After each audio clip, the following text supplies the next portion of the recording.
স্বল্পদৈর্ঘ্য চলচ্চিত্রে মাত্রাতিরিক্ত অন্তরঙ্গতাকে কেবল অভিনয় হিসেবেই দেখতে চান হিল্লোল নওশীন দম্পতি। যদিও সামাজিক যোগাযোগ মাধ্যমে তাদের বিরুদ্ধে রীতিমতো অশ্লীলতার অভিযোগ উঠেছে। চলছে সমালোচনার ঝড়। তবে এই দম্পতি কলকাতা সহ বলিউডের উদাহরণ টেনে দাবি করেছেন গল্পের প্রয়োজনে এমন অভিনয় হতেই পারে। পার্থ সঞ্জয় জানাচ্ছেন বিস্তারিত।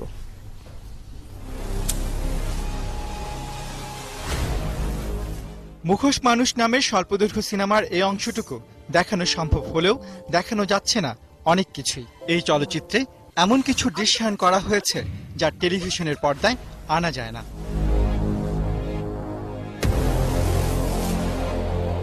আর যা নিয়েই তৈরি হয়েছে বিতর্ক।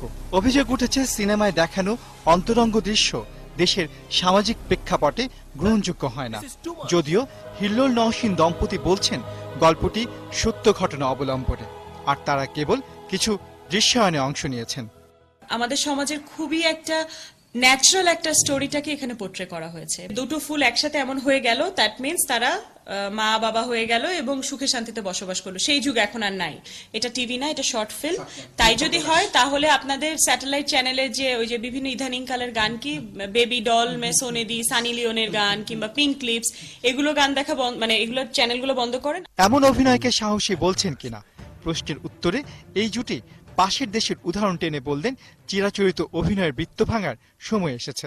সাহসী বিষয়ে হয়েছে কিনা আমি জানি না, আমার কাছে খুবই নর্মাল বিষয় মনে হয়েছে। আর যেটা হচ্ছে যে একটা সোসাইটি ট্রু স্টোরি আমরা দেখানোর চেষ্টা করছি। সাহসী না, এটা হচ্ছে আমরা অভিনয় করেছি। কিছু বাজে ব্লগ আছে, এটা সোশ্যাল মিডিয়াতে, এটা আমরাও জানি। বাজে ব্লগ আছে, সেই বাজে ব্লগে এই জিনিসটা পোস্ট হওয়ার পরে ওইখানকার লোকজনরা ছি একই হলো, নাউজুবিল্লাহ, বিভিন্ন জিনিস বলছেন। কিন্তু আমার কথা হচ্ছে যে সেই লোকগুলাই ওই বাজে ব্লগটাতে লাইক দেওয়া আছে। আমি একটা কথা বলবো, সেটা হচ্ছে যে আমরা যখন ইউটিউবে বসে আমরা বিভিন্ন অশালীন কিছু দেখি তখন সেটা দোষ হয় না।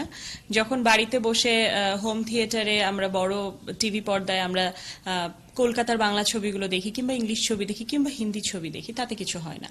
তো আমরা এটা যদি মানে স্মার্ট ওয়েতে কোনো কিছু প্রেজেন্ট করতে চাই, তখন যদি সেটা দোষ হয় তাহলে হয়তো সেটা দোষ, বাট আমার চোখে এটা দোষ না।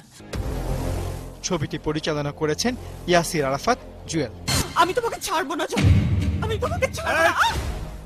পার্থ সঞ্জয়, ৭১, ঢাকা।